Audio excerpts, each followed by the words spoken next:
तो उनको पता है कि अब महंगाई आएगी, बजट से कोई रिलीफ तो हमें मिलना नहीं है, बल्कि हम महंगाई की तरफ जाएंगे।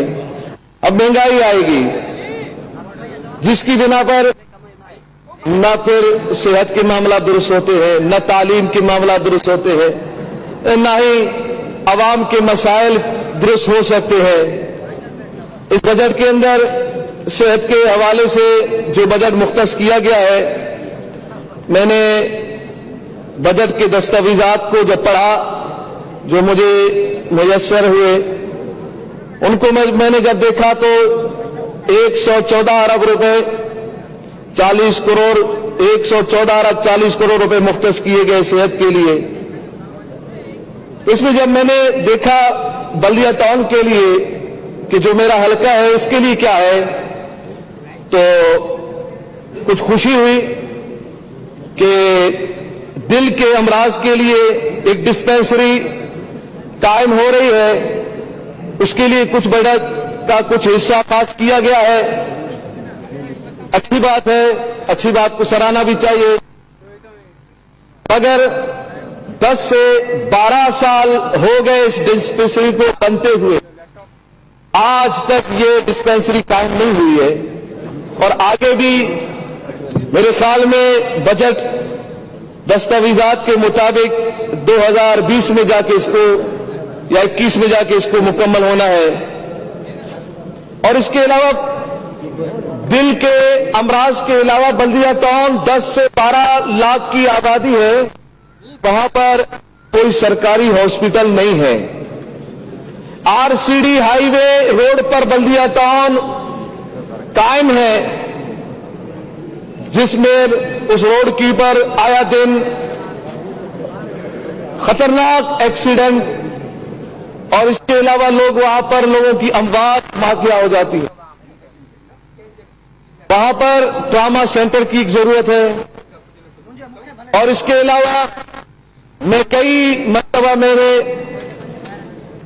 असेंबली के फ्लोर पे ये मैंने बारहा दरखास्त की है कि कम अज कम 50 बेड पर मुश्तमिल एक हॉस्पिटल तामीर किया जाए, जो 10 से 12 लाख अफराद के लिए वहां मुयस्सर हो उनको। रूरल हेल्थ सेंटर एक है। मैंने हेल्थ मिनिस्टर से जब उनसे खातून से जब बात की तो उन्होंने कहा कि ये वजीरे बल्दियात के मामलात हैं। उनसे जब मैंने बात की उन्होंने मुझे यकीन दहानी कराई है कि 50 बेड के लिए वहां पर हम रूरल हेल्थ सेंटर में हम 50 बेड के लिए हम बजट मुख्तस करेंगे इंशाअल्लाह। तो मैं उम्मीद रखूंगा कि इंशाअल्लाह अजीज इसको कायम रखा जाएगा। और इसके अलावा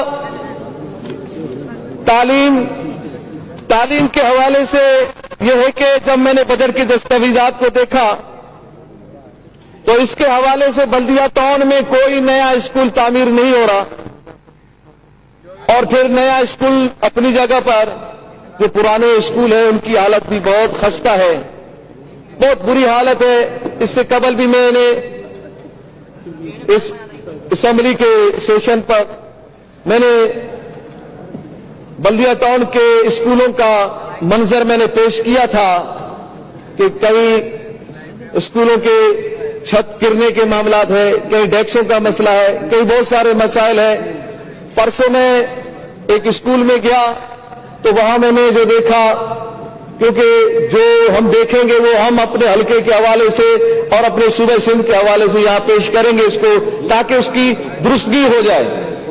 जब मैं वहां गया तो अफसोस के साथ कहना पड़ रहा है, जब मैंने वहां पहुंचा तो मैंने देखा कि स्कूल के जहां बच्चे पढ़ते हैं तालीम हासिल करते हैं कमरों में गटर का पानी था। तो मैंने जब देखा तो बहुत परेशान हो गया कि ये गटर का पानी क्यों आ गया। तो गोया के निजाम में बहुत खराबियां हैं, इनकी इस्लाह की बहुत सख्त जरूरत है। जब वहां मैं पहुंचा तो मैंने ये देखा जहां पर ये गटर का पानी मौजूद था तो बहुत परेशान हो गया। उम्मीद रखेंगे कि ये जो बजट खास किया गया है इस बजट को सही मानों में इस्तेमाल किया जाएगा। कम अज कम जो नए स्कूल तामीर अगर नहीं हो सकते तो जो स्कूल वहां मौजूद है उनमें सहूलियात मुहैया किए जाए, उन स्कूलों की देखभाल की जाए और उन्हीं को ही संभाला जाए तो इंशाअल्लाह अज़ीज दुरुस्त की आ जाएगी। वाटर सप्लाई ये तो बहुत बड़ा एक मसला है जो कि कराची पूरे सिंध के लिए और खास तौर पर मेरा हल्का बल्दिया टाउन, इसके लिए तो बहुत बड़ा मसला है। हब डैम का जो पानी है वो पानी, जैसे कि पहले भी बातें हुई कि हब डैम का पानी नहीं था तो ये हम ये समझ रहे थे कि पानी नहीं है तो हब डैम में पानी नहीं है, मगर अब हब डैम में जब पानी आ गया है वहां तकसीम कारी दुरुस्त नहीं है और लाइनें फट गई हैं, वो लाइन टूट फूट के शिकार है और इतने टूट फूट के शिकार है कि अवाम का आधा पानी यूं ही जाया हो जाता है। मगर वहां मैं इस बात को भी सराहूंगा कि मेरी दरखास्त पर वाटर बोर्ड ने, वजीर बल्दियात ने और सीएम साहब ने, वजीर आला सिंध साहब ने तवज्जो दी और बल्दिया टाउन में पानी आया, मगर वो पानी नाकाफी है। बहुत सारे इलाकों में पानी नहीं है, बहुत सारे इलाकों में पानी के मामलात है, नाजायज लेने बहुत ज्यादा है। वो पानी अगर 10 गैलन है तो नाजायज कनेक्शनों की वजह से, जाया होने की वजह से वो 2 गैलन तक बाकी रह जाता है। नाजायज कनेक्शन ही खत्म कीजिए और शेड्यूल वहां का कोई फराम नहीं है। दोनों पानी के दो तरह से जो पानी आ रहा है बल्दिया टाउन में, दोनों तरफ के शेड्यूल आज तक हमें फराम नहीं किया जा रहा, तकसीम कारी भी दुरुस्त नहीं है। और एक और बात जनाब स्पीकर साहब कि बल्दिया टाउन में वाटर बोर्ड की जानिब से कोई दफ्तर नहीं है। बारहा मैंने बात की कि दफ्तर क्यों नहीं है, लोग हमारे पास आते हैं कि मुफ्ती साहब ये मसला है, यहां का ये मसला है, वहां का ये मसला है, वहां का ये मसला है। दफ्तर ही नहीं है, लोग हमारे पास आते हैं। एक दफ्तर है, वो जब मैंने जाके वहां देखा तो वहां वो कुत्ते के बच्चे दिखाई दे रहे थे मेरे, वो गाली नहीं दे रहा हूं, हकीकत कुत्ते के बच्चे थे वहां पर और मैं परेशान हो गया, इंसान है नहीं कोई भी, बिल्कुल वीरान वीरान था।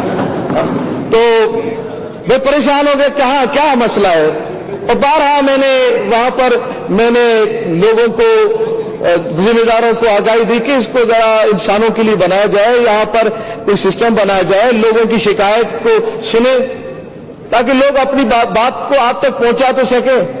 मगर नहीं, ऐसा कुछ मुझे नजर नहीं आया। शायद अब जाके इस दफ्तर को दुरुस्त किया जाए और ठीक किया जाए। बहरहाल वहां पानी के टूट फूट के जो मसाइल है जनाब स्पीकर साहब, ये बहुत अहमियत के बामिल एक बात है, यानी कि लाइनें इतनी टूट के शिकार है, मुरम्मत नहीं की जा रही और कई मरतबा आगाही भी दी गई कि फलान जगह फलान, हालांकि ये हमारा काम नहीं है, महकमे का अपना काम है कि जाए और उन चीजों को देखे जहां मामला जो ठीक करे को, मगर हमारी आगाही देने के बावजूद भी नहीं किए गए। फिर ये अल्लाह ताला की नेमत जाया हो रही है। ये पानी अल्लाह की नेमत है, ये पानी जाया हो रहा। तो आजकल मैंने जनाब स्पीकर साहब, ये जो असेंबली से जो तनख्वाह मिल रही है, इसी तनख्वाह के जरिए मैं अपने जेब से खर्च करके उन इलाकों के पानी की जो लाइनें टूटी है मैं उनकी मुरम्मत करवा रहा हूं। मगर ये मसले का हल तो नहीं है कि मैं अपनी तनख्वाह से करूं, क्योंकि हमें कोई फंड भी तो नहीं मिलता। ऐसा ही है मेरे ख्याल में, मैं असेंबली में जो बात कर रहा हूं, किसी एमपी को कोई फंड तो नहीं मिलता, न तरीकायाती फंड है, न किसी और तरह का फंड है, कुछ भी नहीं हमारे पास। हमारे पास जो है यही इदारे हैं। अगर ये इदारे हमारे साथ नहीं देंगे तो हल्के के और पूरे सूबे के मामला दुरुस्त नहीं होंगे। ये हमारा साथ दें या फिर हमें फंड दिया जाए ताकि हम उसको फिर हम खुद दुरुस्त करें, फिर उन मामला को हम ठीक कर सकें। अपने जाती मामला को हम अपनी तनख्वाह से हम कब तक और कहां तक किस तरीके से हम चीजों को लेके जा सकते हैं। और इसके अलावा इंफ्रास्ट्रक्चर, जनाब स्पीकर साहब, मैं कई मरतबा ये बता चुका हूं कि मेरा बल्दिया पानी के हवाले से थर भी है اور یہ روڈوں کے ٹوٹ پوٹ کے حوالے سے موجودڑوں سے بھی بدتر ہے. موجودڑوں جو کہ 5000 سال پہلے اس کی تعمیر ہوئی تھی, میرے خیال میں 21ویں صدی کے بلدیہ ٹاؤن کے روڈ اس سے بہتر ہوں گے. یعنی بلدیہ ٹاؤن کے روڈ اس سے ابتر ہے اور موجودڑوں کے جو روڈ ہیں وہ شاید بہتر ہی ہوں گے. اور روڈوں کے حوالے سے جناب اسپیکر صاحب بڑی ایک اہم بات میں بتاؤں, جب میں یہ پانی کی لینوں کی ٹوٹ پوٹ کی وجہ سے روڈوں پر 2 سے 2.5 فٹ کھڈے بن گئے اور ان کھڈوں کی وجہ سے ایک ٹرک جو آٹے سے لدا ہوا تھا, میں نے خود دیکھا, میں وہاں سے گزر رہا تھا, میں نے خود دیکھا وہ ٹرک ان کھڈوں کی وجہ سے رکشے کے اوپر الٹ گیا, رکشے کے اوپر الٹ گیا. میں نے خود اس کی تصویریں بنائی ہیں, یہ آپ دیکھ سکتے ہیں. دیکھو یہ اس کے اوپر یہ کھڈوں کی وجہ سے 2 سے 2.5 فٹ کے کھڈے بنے تھے اور یہ ٹرک جو ہے نا رکشے کے اوپر الٹ گیا. یہ تو اللہ تعالیٰ کا کرم کہ کوئی جانی نقصان نہیں ہوا. تو اور یہ ہے کہ میں نے سی ایم صاحب سے بھی بات کی ہے کہ ان روڈوں کے لیے کچھ ہمارے ساتھ تعاون کیا جائے. انہوں نے یقین دہانی کرائی ہے اور مجھے امید ہے کہ انشاءاللہ العزیز وہ یقین دہانی پر قائم دائم رہیں گے اور انشاءاللہ یہ ہمارے کام ہوں گے. سولر ویسٹ مینجمنٹ, ٹائم کا بھی تھوڑا خیال کریں. سولر ویسٹ مینجمنٹ اس کے حوالے سے یہ اس میں تو بہت تنگ کر دیا ہے. گلی کوچے دائیں بائیں کچرا کچرا کچرا کچرا. پھر اس کے لیے دوبارہ بجٹ خاص کیا گیا. مجھے اس بات پر اتفاق بالکل نہیں ہے کہ اس کو دوبارہ بجٹ دیا جائے, بلکہ اس نظام کو کسی اور کے حوالے کیا جائے اور درست کیا جائے اس کو. اور اس کے علاوہ غریبوں کے لیے ایک اسکیم یعنی غربت کم کرنے کے لیے سندھ حکومت نے یورپی یونین کے تعاون سے صوبے میں سماجی تحفظ اور غربت میں کمی کے پروگرام پر جو کام شروع کیا گیا ہے, میری گزارش یہ ہے کہ شہری آبادیوں کے لیے بھی اس کو مختص کیا جائے, میرے بلدیہ ٹاؤن کے لیے بھی اس کو مختص کیا جائے, کیونکہ غریب تو ہر طرف ہے اور ہمارے جو حلقہ ہے اس میں تو بہت زیادہ ہی ہے. آخری بات کی طرف جا رہا ہوں میں, توجہ طلب بات ہے اور وہ یہ ہے کہ انکم ٹیکس, یہ جو ٹیکس ہے ایک ڈائریکٹ ٹیکس ہے ایک انڈائریکٹ ٹیکس ہے. ڈائریکٹ ٹیکس تو سمجھ میں آ جائے کہ غریب امیروں سے لیا جائے, اور انڈائریکٹ ٹیکس جس کی زد میں ہر غریب ہے. عمران خان صاحب سے میری گزارش ہے کہ اس بات کو آپ توجہ سے سنیں, اگر میری بات آپ تک پہنچ رہی ہے کہ آپ نے غریبوں کو ریلیف کی بات کی تھی. انکم ٹیکس یہ ایک ظالمانہ نظام ہے, یہ ایک ظالمانہ نظام ہے جس میں آپ ٹیکس لے رہے ہیں. آپ غریب سے ٹیکس لے رہے ہیں, جو صابن خریدتا ہے تب بھی ٹیکس, شیمپو خریدتا ہے تب بھی ٹیکس, گھی تیل وغیرہ پیٹرول گیس کسی بھی طرف جائے تو وہ غریب آدمی ٹیکس بھر رہا ہے. یہ ظالمانہ نظام ہے. ہمارے اسلام میں ایسے ظالمانہ نظام کی کیر سے لوگ غریب کو دو, یہاں سے غریب سے لیا جا رہا ہے اور امیروں کو پالا جا رہا ہے, بڑے بڑے محلوں والوں کو پالا جا رہا ہے. کا مستحق ہو اپنے بچوں کے لیے جب وہ چولہا جلاتا ہے جلاتے ہی اس کو ٹیکس دینا پڑتا ہے. یہ کیسا نظام ہے؟ پاکستان کا نظام کو کیسے ظالمانہ بنا دیا گیا کہ جس میں زکوٰۃ کا مستحق بھی ٹیکس دے, جس میں غریب آدمی بھی ٹیکس دے, جس میں بھکاری بھی ٹیکس دے, اور انہی بھکاری اور زکوٰۃ کے مستحقین کے ٹیکسوں سے پھر ہم لوگ ان ایسیوں میں رہیں. یہ ایسی نہیں لگنی چاہیے, کیوں لگے؟ غریب کا تنخواہ آپ نے یہ کر دیا 17,500 روپے جو خون پسینے سے کمائے. ہم لوگ یہاں کیا کرتے ہیں, آتے ہیں یہاں شور شرابہ کر کے چلے جاتے ہیں, دائیں بائیں ہم شور شرابہ کر کے چلے جاتے ہیں. بس میں نے دیکھا, انصاف سے میں بات کروں گا کہ یہاں پر اپنے پارٹی کو ترجیح دی جاتی ہے. اس کو کیوں بولا, اس کو کیوں بولا, دائیں بائیں عوام کے لیے نہیں. مجھے جو لوگ احتجاج کرتے ہیں اپوزیشن کے لوگ, میں بھی اپوزیشن میں ہوں. آپ نے دیکھا ہے ہم دونوں طرف کو برابر انداز میں رکھتے ہیں. آپ نے کبھی بجلی کے لیے احتجاج کیا ہے؟ کیوں؟ آپ اگر یہاں آپ آئے بجلی کے لیے بھی احتجاج کریں، آپ آئے عوام کے حق کے لیے صحیح معنی میں احتجاج کریں. میں ایک ہی احتجاج کرتا ہوں، آؤ میرا ساتھ دو. اگر آپ سچے، آپ عوام کے لیے مخلص ہیں، آئیں. جتنے بھی 17 گریڈ کے ہوں، 16 گریڈ کے ہوں، 18 19 20 گریڈ کے ہوں، جن کی تنخواہیں 50,000 سے زیادہ ہے، پورے پاکستان کے عوام کی تنخواہ کو ایک کر دو. جو اے سی او میں رہے ان کا بھی یہی ہو، جو آفسوں میں بیٹھے رہے سکون سے ان کا بھی 17,500 ہو، عوام کا بھی اتنا ہی ہو. آئے کریں سب کا. جو ہماری تنخواہ ہے اس کو بھی کم کر دو. ہم تو اپنی تنخواہ کو ویسے ہی عوام پہ ہی خرچ کر رہے ہیں الحمدللہ اللہ کے فضل و کرم سے. اور آخری بات یہ ہے وزیر اعظم صاحب سے کہ آپ کے پاس دینی تعلیم نہیں ہے تو پھر آپ دینیات پہ بات کیوں کرتے ہیں؟ جب آپ کو صحابہ کرام کی عزت عظمت کا نہیں معلوم تو آپ کس منہ سے کہتے ہیں کہ معاذ اللہ جنگ بدر میں صحابہ ڈر رہے تھے؟ صحابہ ڈرنے والے ہیں. یہ کم عقلی اپنے پاس رکھو، یہ جاہلانہ گفتگو اپنے پاس رکھ لو.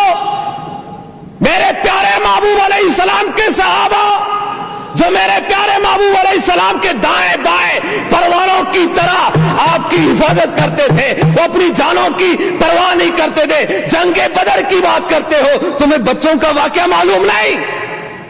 تمہیں یہ معلوم ہے کہ وہ ڈر رہے تھے؟ معاذ اللہ یہ تمہارا ہی گمان ہوگا. میرے پیارے محبوب علیہ السلام کے صحابہ سبحان اللہ عبد الرحمن عوف فرماتے ہیں کہ جنگ بدر ہے، اور جنگ بدر میں میں نے دیکھا کہ اب ابو جہل کی طرف میری نظر پڑ گئی. میں نے سوچا کہ ماروں، میں نے دیکھا کہ اسلام کے 2 چھوٹے سے شہزادے مجھے نظر آ گئے. سبحان اللہ.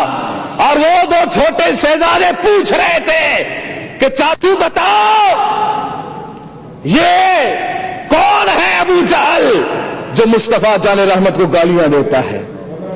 اور پیارے محبوب علیہ السلام نے فرمایا، پیارے محبوب علیہ السلام کہ دیوانہ ان بچوں نے ان کو لب کا کیا ہو گیا بھائی؟ اسلام کے خلاف نہیں سنو گے؟ اسلام کیا ہو گیا؟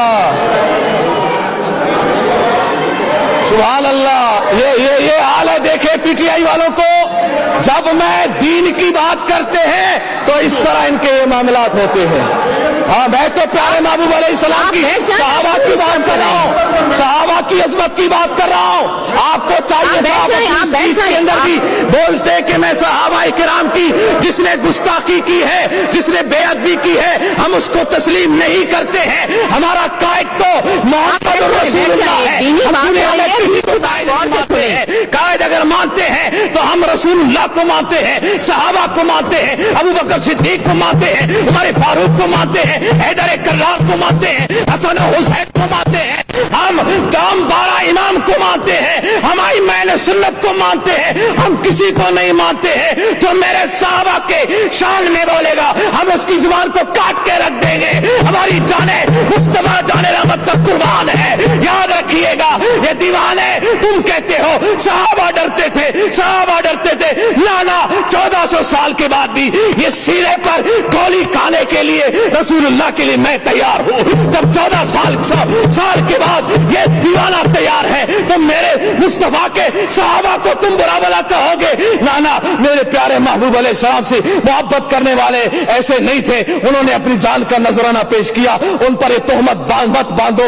ان کی محبتوں کو، ان کی عزت کو، ان کی عظمت کو مت ضائع کرو. اگر تمہارے پاس علم نہیں ہے تو آؤ ہم سے سیکھو، آؤ علماء کے پاس جاؤ، ان سے پوچھ لو. کہیں سے کوئی ٹکڑا سن کے پڑھ کے اس کو آگے مت بیان کرو. میں یہ اصلاحاً بات کر رہا ہوں. وزیر اعظم صاحب اگر آپ سے غلطی ہو گئی ہے آئے قوم کے پاس اور اس کی معافی مانگ لے، ختم ہو جائے گی بات. آپ معافی مانگے، علماء کے کرام کے پاس جائے، مسئلہ صحیح سماعت کرے اور اس کے مطابق مسئلے کی طرف آ جائے. اور آپ کا یہ کہنا کہ معاذ اللہ صحابہ کرام لوٹ مار کر رہے تھے، یہ جملے تو سنو اپنے. یہ جملے کیسے جملے ہیں؟ لوٹ مار اور صحابہ. استغفر اللہ. اللہ رحم فرمائے. مجھے یہ بتاؤ جو لوٹ مار کرتا ہے وہ کون ہوتا ہے؟ وہ ڈاکو ہوتا ہے. डाकू लूटमार करते हैं, तो क्या हम अल्लाह के फजल, अल्लाह ताला हम सब पर रहम फरमाए, मैं जुमला बोल नहीं सकता। क्या हम सहाबाए किराम माज़अल्लाह डाकू थे? अल्लाह ताला रहम फरमाए, अल्लाह ताला हिदायत दे। और इस तरीके से जब बातें होंगी तो रब की रहमत नहीं आएगी, खुशहाली कहां से आएगी? रब को और रसूलुल्लाह को नाराज करके पाकिस्तान को खुशहाल बनाना चाहते हो? अल्लाह और रसूलुल्लाह की इज्जत करो, सहाबा की इज्जत करो, तो खुशहाली आएगी और उसी में ही फलाह है।